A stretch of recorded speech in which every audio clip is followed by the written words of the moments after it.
Bonjour sénatrice, sénatrice, bonjour une fois de plus. On se retrouve aujourd'hui matin, c'est un mardi. Bon, hier, nous, on était en congé, on appelle ça ici Public Holiday.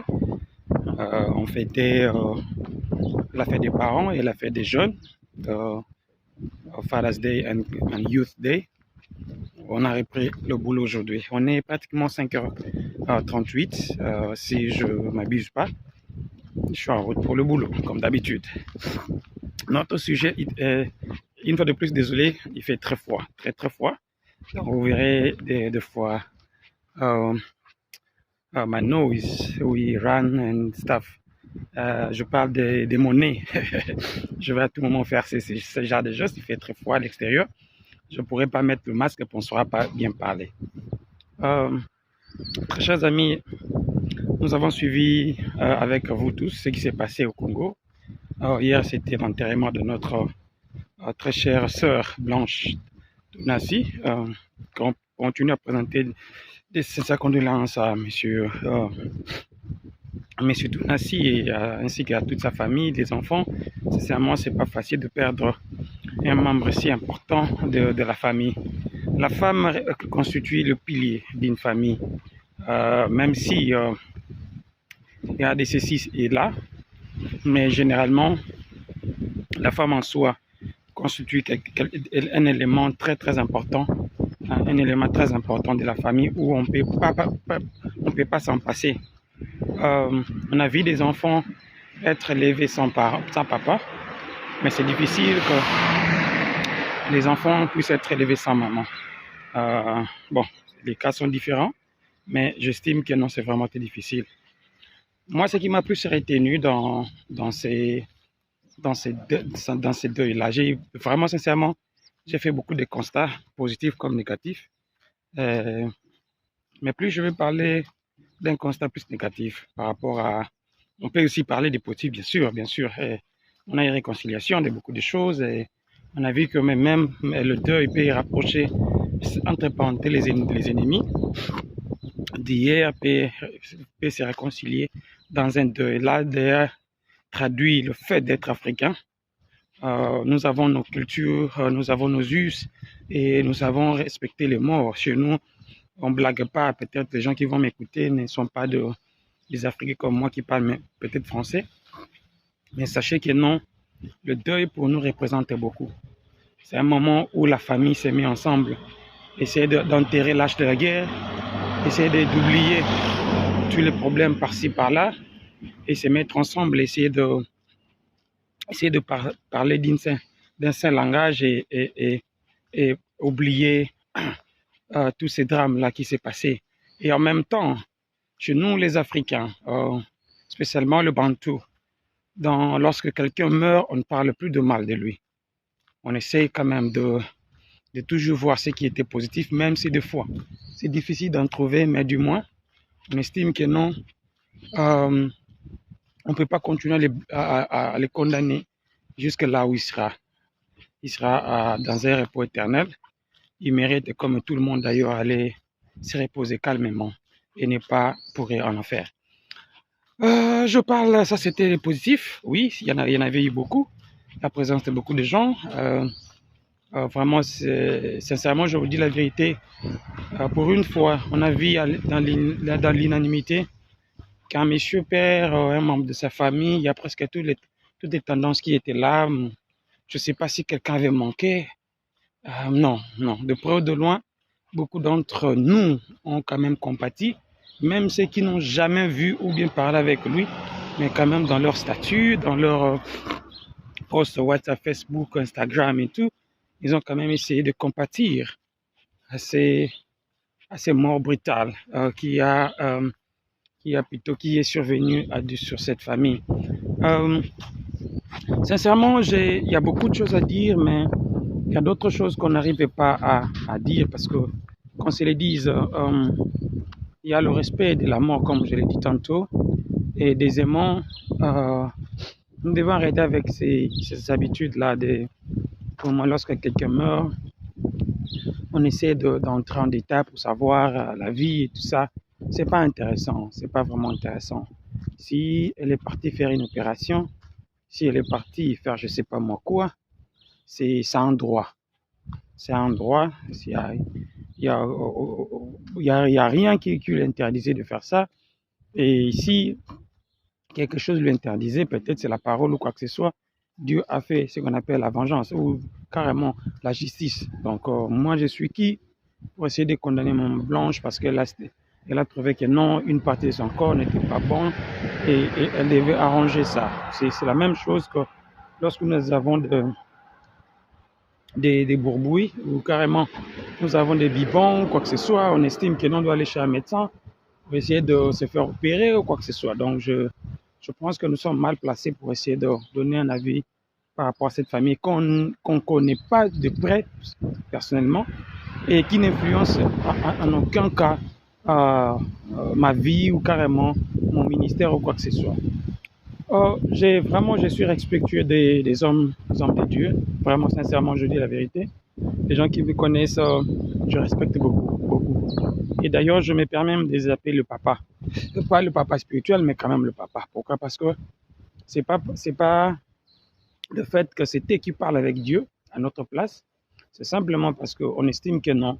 Les gens qui sont dédicacés leur vie, morning, les gens qui ont dédicacé leur vie, les gens qui ont essayé de donner de leur temps pour essayer de prier, de vraiment prendre les vies des gens en main. Et c'est pas facile, c'est pas facile. Euh, beaucoup d'entre nous n'ont pas ces dons-là. Beaucoup d'entre nous n'ont pas ces dons-là parce que faut pas aussi oublier que pour être un homme de Dieu, il faut un appel. Et l'appel n'est pas à tout le monde. Donc c'est quelque chose que nous devons mettre en tête. C'est pas tout le monde qui est appelé à être un homme de Dieu. C'est pas tout le monde qui est appelé à être un prophète, pasteur, berger, tout ça. Donc ça, vous devez avoir un appel. Et l'appel, vous devez vraiment être sûr plutôt que non. C'est vraiment un appel de Dieu. Et non seulement vos sentiments personnels. Et je pense que non, c'est quelque chose que les gens doivent vraiment prendre au sérieux. Parce que ces derniers temps, nous assistons à une prolifération des églises, des hommes de Dieu, tout ça, des prophètes, même si la Bible nous le dit qu'à la fin, mais nous ne sommes pas encore à la fin, quand même qu'on se dise qu'on n'est pas encore à la fin, hein, qu'il les a. Donc, c'est pas facile pour nous d'essayer de comprendre si lui, là, c'est un enfant de Dieu, carrément c'est un charlatan, tout ça. Mais nous ne sommes pas là, notre sujet n'est pas là pour parler de charlatans ou carrément parler des gens qui estiment être un enfant de Dieu alors qu'ils n'ont pas l'appel. Frères et sœurs, permettez-moi de m'attarder sur quelque chose qui m'a vraiment, vraiment beaucoup fait mal. Vous savez, moi, je suis plus politique. Et beaucoup d'entre vous le savent, je suis plus politique. Moi, j'amène tout dans la dimension politique. Tous les signes pour moi, ce sont quelque chose que je néglige pas, je prends vraiment au sérieux. Euh, je ne dirais pas, je ne me permettrai pas de dire que non, Maman Blanche n'était pas une personnalité ou carrément une personne qu'on devait vraiment sincèrement mettre en exergue ou carrément faire cette promotion-là qu'on a vue hier. Mais moi, je me pose la question, est-ce que toutes ces gens-là qui ont défilé hier, qui ont montré leur veste, leurs habits, le parfum là qu'ils gardent très bonnement dans leur, on appelle ça dans leur euh, tiroir, est-ce que c'est simplement hier qu'ils ont fait sortir ce parfum, hein? Parce que ces gens-là pensent aussi à ces milliers de gens qui meurent chaque jour, chaque instant à l'est de notre pays. Parce que je me pose des questions et que depuis que le président a commencé son deuxième mandat, il n'a même pas pensé à ne fût-ce qu'un message de compassion pour nos frères et sœurs qui meurent chaque jour à l'est de notre pays. Je répète encore, je ne suis pas contre. Je ne suis pas contre de ce qui s'est passé hier ou carrément depuis que notre maman Blanche est décédée. Je ne suis pas contre de ça. Mais c'est simplement, j'essaie un peu de tourner ça vers la politique aussi, vers l'État, vers le Congo. Est-ce que il prend aussi le temps de stopper tout ce qu'il faisait pour essayer de compatir? à nos frères et sœurs qui meurent chaque jour. Sincèrement, c'est ce que je me suis posé comme question. Et je disais à un frère hier la nuit, lorsqu'on regardait ça, je disais, les déplacements d'un président de la République demandent beaucoup d'argent. Peut-être beaucoup d'entre nous ne savent pas combien coûte le déplacement. Quitter chez Louis pour aller peut-être dans son bureau. C'est pour cela que vous verrez que non, dans beaucoup de pays sérieux, on crée un palais présidentiel où il habite là-bas, il travaille là-bas, tout s'est fait là-bas, pour essayer de limiter certaines dépenses qui ne valent absolument rien. À chaque fois, nous voyons le président qui bouge par-ci, par-là, dans le fête et tout ça, il y a beaucoup d'argent qui sort. Je vous dis la vérité. J'ai été très proche d'un député simple, mais je vous dis, vous ne pouvez pas vous imaginer combien ces députés dépensaient pour sera sorti, aller quelque part, rentrer. Et je me pose maintenant la question à la place d'un président de l'Assemblée nationale, d'un président de la République, toutes ces personnalités-là qui étaient là présentes hier. Est-ce qu'ils pensent aussi qu'un jour, ils doivent aussi faire le même déplacement pour aller à Goma et compatir, même pas déplacer, faire un petit mot là.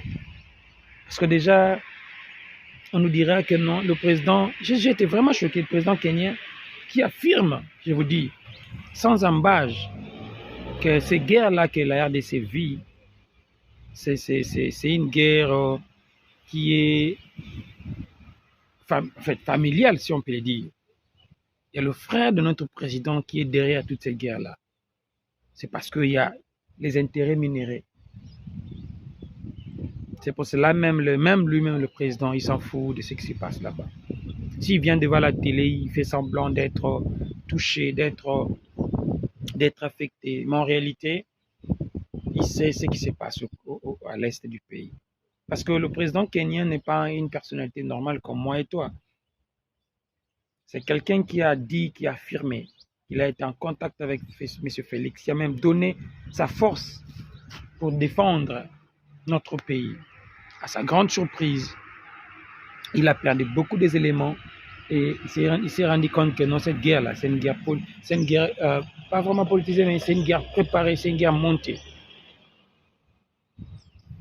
Pour ça, nous allons revenir en détail dès que nous avons des éléments un peu concrets. Mais c'était juste en passant pour dire que non, moi j'étais choqué, sincèrement, je vous dis. Par cette ferveur qu'on a constatée hier. Oui, ça valait la peine de vraiment soutenir le frère, le pasteur Marcelo. Ça valait la peine. Mais pas ce qu'on a vu hier. Ce qu'on a vu hier, c'était plus un deuil. C'était un show-up. Les gens qui venaient pour faire le show. Désolé pour ceux qui pensent le contraire de ce que je dis. Mais au plus profond de vous, vous allez vous rendre compte que non, je ne fais pas des choses par sentiment. Je n'ai jamais mis mes sentiments en devant et pensé que non, je valais plus que tout le monde, non. Simplement un constat amer que je fais hier. Donc, chez nous au Congo, chez nous les Congolais, on n'est pas sensible des choses de la nation, on n'est pas sensible des choses publiques. On est plus dans les fêtes, sincèrement, et ça n'a pas passé. Mais qu'est-ce que je peux faire? C'est pour cela que je vous fais cette vidéo pour dire que, écoutez, tout le monde a battu. Et dans le bangon, on a lingala parce que des fois, ils se considèrent que battu souhaité. Tout le monde a battu. Tous en ont sensible. Tout en ont que non. Quand les gens allaient nous cater, na meli mai. Mais ça n'a ndeko moko aibata guya mukate wana te. Ata mai oyo potable, eau potable aibi yango te. Amela mai au 2-3 jours parce que ma guerre. Asale loko mwa mabete. Et là, au moment où a salé zawanate, où a mérité le sort wana. Mais les loyaux, Azali, je sais pas moi, chassé dans son propre terre, comme un vulgaire monsieur, chassé. Aza même, qu'on appelle ça, il y a Momo et Banoye Langame Kimi. Donc, c'est senti congolais. Je sais pas, Namichaka na place, sincèrement, le sentiment qui m'anime, c'est un sentiment qui, je me mets à leur place, penser que dans mon propre pays, vous savez, là où moi je vis, c'est sûr qu'il y a mon xénophobie, il y a mon moi, sincèrement, ça me dit absolument rien. Je me dis, ils ont le plein droit de faire ce qu'ils veulent faire. Sincèrement, je vous dis la vérité. Mais en réalité, je n'ai pas la vidéo moko non bato baza motema mabe bazobengana biso non. Ils ont le droit, c'est leur sol, c'est leur terre, ils ont le droit de faire ce qu'ils veulent. Nga soki na bombe torse na ngai fona ki na mboka na ngai place où naza à l'aise, place où na s'exprimer, donc c'est un peu ça. Désolé. Donc mais dans son propre pays, propre terre, au subir biloko ndenge wana non. Tous à la batte. Merci à tout le monde. Je voulais faire cette vidéo très tôt parce que tous à la journée mon un peu moulaï. Il me sera difficile de nous faire une autre vidéo peut-être demain. Tous à la batte. Tous on a battu. Tout cas, bas sentiment toujours ça les ambala monter. Mboka wana eza mboka ozo mérité. Bato malonga, bato malamu et ce qui tout longoli bas sentiment. Tomitia na place où il fallait Tomitia, tout le monde a qui mboka na qui est bosso. Bon, je ne fais vraiment pas confiance à cette génération, qui est une génération où la mentalité na bango est difficile à changer.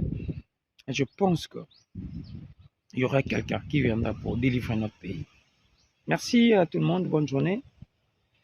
Gardez la bonne humeur, que Dieu vous garde. Et une fois de plus, nous souhaitons une très sincère condoléances. On est avec vous, pasteur. Nzamba zala na yo, à soutenir yo, na preuve yo, à payer makasi. C'est facile de se mettre debout comme c'est parler, mais tant qu'on a eu mon chambre, ça sera notre bataille. Et cette force-là, c'est mon Dieu qui peut te les donner. Merci à tout le monde et on se retrouve après. Bye. Bonne journée à vous. Bye.